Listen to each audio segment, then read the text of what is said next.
And did it just come to you at that time? I mean, as a creative person, I imagine it just, at one point, hits you again, and you feel like you have to start writing, you hear something. So what was that like? How did you know that it was time to start? I just missed it. I missed the studio. I missed writing songs, performing. And I always know that the inspirations are there then when you have this longing to get back to the music, to writing. But I'm not sure what I'm going to write about. That's the exciting aspect. When I went into the studio, I had a list of pieces of music that I was going to write. It was more a case of I had to sort of sit and sort of let the music take me on a journey. That's the way I describe when I'm writing a melody. And it's also kind of like, it's like a musical diary such. Yep. You know, each album to me is my life at that time. So, you know, after taking 3 years of a break, and I didn't know what to expect, what I was going to write. So that element of excitement is lovely to take with you. What did you do during the break? 3 years is a nice break. Yes, Plenty of time to do wonderful things. It was a lovely time. I love to travel. Yep. I have a sister in Australia. My visits there would have been shorter previous to that, so I went out and stayed quite a while.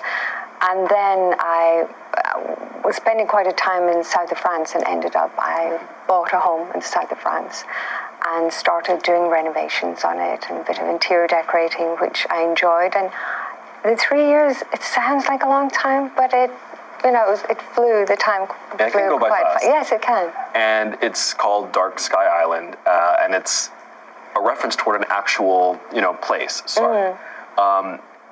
Is that how it came about? Did you travel to this island, which is a dark sky community, and then it started flooding in? How did that connection get made? I actually haven't been to Sark Island. And Sark Island is off the coast of England, the Channel Islands. And when I had taken a break, my lyricist Roma Ryan started to write. She writes a lot of poetry. And it's a poem she wrote about the islands, and the one in particular, Sark Island. And she told me about how this island was the first designated dark sky area. And there are many dark sky areas, but it was the first island to be designated dark sky area. And there are only 600 people who live there. There are no cars. No cars, yeah. The only means to getting to the island is by boat. And also, there's no way to fly there. So they really sort of monitor the lights, so at nighttime they like to sort of dim the lights so as you can really sort of appreciate the vastness of the stars in the sky. Well, when I read that it was a dark sky community, I lived in Arizona for 2 years, and it was the first time, I didn't realize it until then, that it was the first time that I ever saw dark, really, ever. Really saw the night without it being affected by, light pollution. And it is very inspiring. I mean, it's incredibly beautiful to really experience it. So tell me about this. Why did it become a title? Yeah, well, like you, when Roma told me about the poem, about this beautiful place, and she was saying that really the sky is so different to what we would sort of recognize everyday sky. You have sort of particular landmarks that you would sort of see, not in Sark Island. The vastness of the stars is quite overwhelming and magical. Now, I was brought up in the northwest of Ireland, in County Donegal, and there wasn't a lot of light pollution there. So in that sense, I could relate to this story she told me about Sark Island. I could visualize it because as a child, like you, I used to look, at the stars, and it's quite magical. It's a wonderful moment. So the inspiration was there for the first song I wrote for the album, Dark Sky Island. So tell me about the songs. Which are you the most proud of? Which are you excited about? I find with all the albums that the songs are quite diverse and always have been. So in that regard, I feel that they're all a different story. So to me, it'd be unfair to say that there's a favorite story. To me, they're all little stories that I relate, in melodies and songs. But they're so complex. Each song has so many layers to it. And the music, and this is known around the world, but the music is so relaxing, seems trivial, but so soothing, incredibly soothing. Is there a recipe that you have for this kind of music? Because you can just listen and be taken somewhere else, sit down and not do anything else when you're hearing an Enya album. Oh, wonderful. The sound is down to working with Nicky Ryan, because when I met with him many years ago, he had this idea to use my voice, lead vocal, but also to use my voice as an instrument. And he knew I had a great love for harmony, and he wanted to experiment with my voice being recorded so many times, singing the same part. And then we never knew how many voices it would entail for each piece. It's a trial and error, and from listening, because you want to enhance what is there. You don't want to dominate, what the sort of emotional feeling of that song is. So it's time consuming, hence the 3 years on each album. The 3 years, yeah. But this is where he layers my voice, and this sound evolves. And it's every time I record with him in this way, it's so new to me. It's not the same, because it's a different song, it's a different emotional feeling. So it's something you would not be able to do if you didn't enjoy. It's kind of, I'm intrigued and as fascinated as he is on when we're recording. And do you start, you said that it's different, song to song, so I'm sure that the process from beginning to end is not the same. But the lyrics to the music, does it help to have the lyrics first, or do they inspire, something else after? What is that like for you, album to album? Mostly it's the melody first. And I will write the melody on my own. And again, like I explained, I'm not really sure what the main inspiration is till I finish writing that melody. Right. And it's on listening to it that the inspiration can be of a story I heard, can be a landscape of my traveling, it can be of anything. And then I'm aware of what the song is about. And then I perform the song to Nicky and Roma, and then we take it from there. We start to arrange, and Roma starts to write the lyrics. But because she's working with me for such a long time, we don't really have to discuss a lot about what the song's about. She kind of knows, and that's kind of important to me as well, that when I play the melody, that I can see the reaction from Nicky and Roma without having to sort of say too much about the melody. I want to sort of see the reaction, that they can sense what the emotional sort of feeling is in that melody. This is just a side note, but in the way that when you listen to an Enya song, like I was saying earlier, you're just mesmerized in a way, you're so relaxed. You speak the same way. It's no coincidence. I'm just here and I'm like, I want to hear every other word that you say. You've won, a countless number of awards, so many Grammys, and often in the New Age category. But you don't call yourself a New Age artist. You're Enya, period. Why is it important for you to make that distinction? I think when Watermark was released in 1988, I think at that time in particular it was very important to categorize all the music for purposes of selling it in record stores. And it was very new, very different. And they decided to label it, New Age. But I was, in going into record stores a few years later, I saw the album in pop, I saw it in classical, I saw it in Irish, I saw it in New Age. So to me, the fact that people welcomed this very different music was the more important aspect of it. I did appreciate the fact that it was done for a different reason, to try and label it and categorize it. What do you make of the incredible success? I mean, the millions and millions, is it 75, that have been sold, album-wise, around the world, not in the States or here or there, I mean, really across the globe. Looking back, this is several albums in. What do you make of that incredible success? It's, when I worked on Watermark, I really enjoyed the album. I knew it was very different because I'm singing in Latin, I'm singing in Gaelic.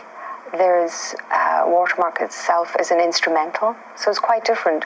So when I'd finished the album with Nicky and Roma, my second sort of, thought was, who's going to listen to the music? I really enjoyed putting the album together, but it was, you listen to the radio, there was nothing really of the same genre musically on the radio. So to be told from you, there's X amount of albums have been sold, it's quite fascinating, because you had no idea that the music, it's so different, that it would be so successful. And, you've said that,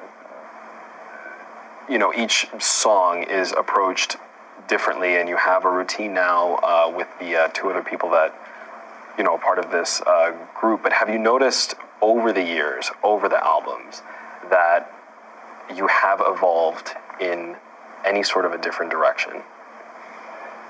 I think, I'm asked, would I like to collaborate with somebody else? Would I like to work in a different type of music? I feel, to me, what's important is that when you work closely with two other people, it makes for being very, very creative, because there's an understanding when you go to the studio that we always set the rules for musically and creatively a lot of freedom. So any idea, no matter what it was, we would try that idea. And I think that that's something that keeps the music very...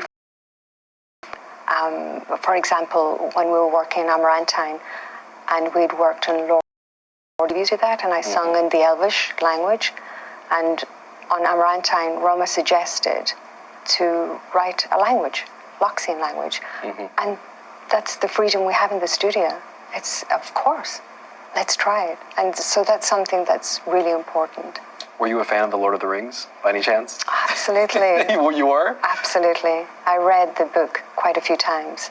And when I heard there was a film being made, it was very exciting then to be asked to be a part of the film, to be involved. Myself, Nick and Roma had to be flown to New Zealand because they were quite secret about their film, and we could understand that because the way we work, we're very guarded to the music till we release the music. And they were, the same, Peter Jackson and his wife, Fran. And just on viewing it was an inspiration itself. It's such a wonderful project to have worked on. So there aren't any more restrictions, possibly, when making music for a film than when you're doing it for yourself? You're right. Say that you have the same freedom? It's very different to work with visual, because I had worked prior to, the first solo album, I worked with the BBC on the Celts, writing music for a TV series. And to me, when the visual is so wonderful, as Lord of the Rings was, it's very different because the inspiration is very much the visual aspect of it, the story. And it's a different way to work. And I like to work both ways, where you go into the studio for an album, it's a blank canvas. I will write what I feel emotionally I want to write about. But then when you work with wonderful directors and you have that visual, that is such a strong inspiration. Sure. And we have one of your fans joining us now, Alexandra Siegel. Thanks for joining us. Hey, what's your question? You're live. Oh, I can't believe this. How are you? Oh, I'm very good. I'm kind of nervous right now, but I'm fangirling right now. That's a term we use whenever a young person is really excited about someone, kind of like how they would be excited over a Justin Bieber concert.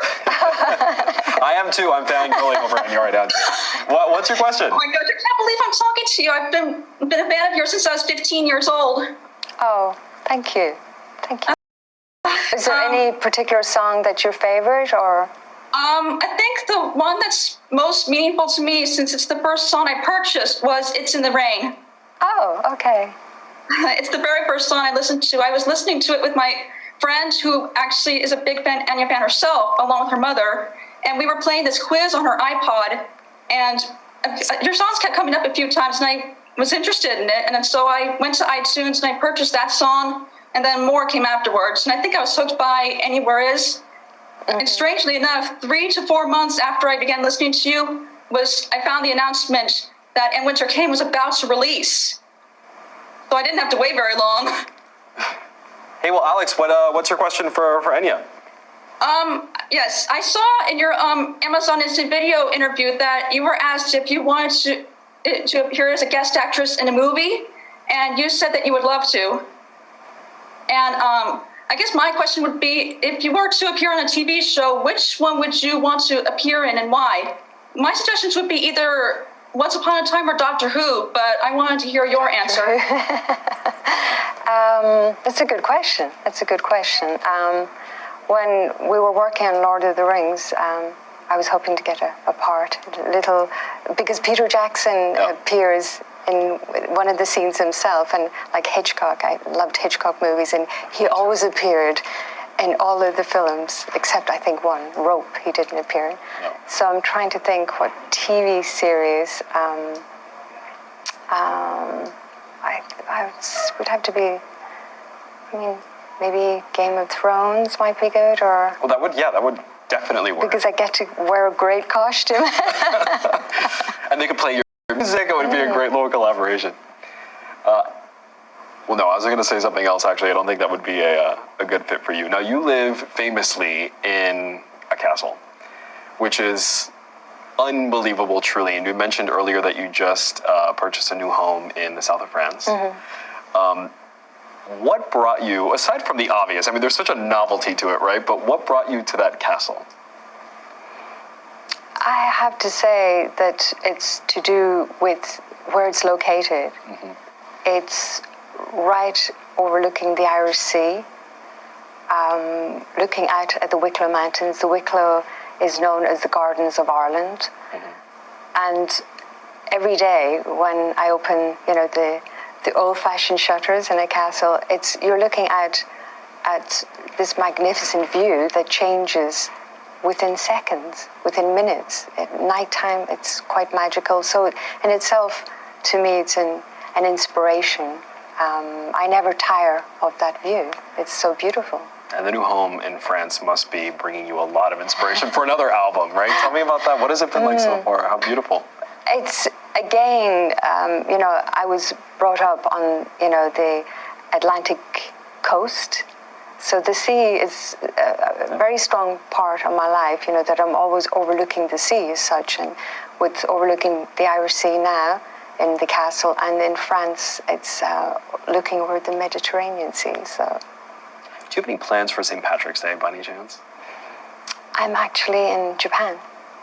Okay, so there's not going to be a lot of St. Patrick's Day over there. You are Irish, and you do draw your inspirations from, like we were just talking about moments ago, really everywhere, your life experiences and so on. How much do you think, though, that being Irish and your Irish upbringing really has become a part of the music and the group? I have to say that with being brought up in Ireland, there's a sense of, musically, with all Irish music, there's a sense of melancholy that's within Irish music. Even traditional Irish music that's very up-tempo, you'll find it's in a minor key. And that gives a sense of melancholy, and I feel that that is something that I have definitely sort of had inspirations from, that it's something that I can hear in my music, that, that is very strong, you know. And also the fact my first language is Gaelic, and I still converse in Gaelic. I love to sing in Gaelic, so that's just another strong aspect of being Irish that will come through the music. And we have some more members of the HuffPost Live community chiming in. Amelia has a question. Hey, Enya, I know you have a great appreciation for art, and I was just wondering what paintings or artists you particularly like or collect, and what visual artists inspire your own work? Well, we had used a lot of Maxfield Parrish. His works are very, very beautiful, very visual. We used it in Caribbean Blue, the video, and on the cover of Memory Trees. That was Maxfield Parrish inspiration. I would sort of collect variations of art. I have a good collection of Irish artists as well. So it's, to me, it's for art, it is a piece that I have to be drawn to and sort of feel the story of that picture, and therefore then enjoy it every time I look at it. We were talking earlier about, you know, the enormous success, close to 80 million albums, you know, worldwide. What do you think it is for the fans, for the people who buy the music, that connects? What do you think the music does for them? It's a good question, because I found that on talking to people about, you know, being drawn to the music firstly, then they seem to adapt their own emotions to the music, and therefore it becomes very personal to them, the songs. They seem to do, you know, that seems to occur a lot with what I hear from the fans, and it's so lovely that they can enjoy a song, but then it becomes somewhat something that's important in their life, and that it's something they can relate to personally then. Enya, thank you so much. I very much appreciate it. Thanks for coming on HuffPost Live. Thank you. So nice to meet you. And make sure to check out Enya's latest album, Dark Sky Island, now available. And stick around, there's plenty more coming up on HuffPost Live.